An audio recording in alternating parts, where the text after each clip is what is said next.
My daughter lost the ability to walk after an accident, but today something happened that felt like a miracle. A year ago, when our little girl Mia was 3, we couldn't get her to stay still for more than a minute. She loved gymnastics, so every Saturday we'd take her to her toddler tumbling class. I still remember the drive home one evening, her tiny head resting against the window, fast asleep beside her older sister Lily. We were only a few streets away from home when a truck sped through a stop sign and slammed into the passenger side, right where Mia was sitting. My husband and I walked away without a scratch, but she didn't move. I will never forget the moment the paramedics took her out of her seat. We spent 2 days pacing the hospital waiting room while she was in surgery. When the doctors finally came out, they told us she had survived, but her spine had been severely damaged. She was stable, but our 3-year-old would never walk again. I didn't even know how to tell her. Since then, I can count the number of real smiles she's had on one hand. She cried the first time she watched Lily sprint toward the monkey bars while she could only sit and watch. Kids stared at her wheelchair and she'd hide her face behind her little hands. At night, I'd hear my husband Daniel in the garage.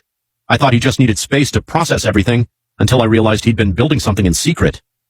Yesterday was Mia's birthday, and when she opened her present, it wasn't a toy or a doll like she expected.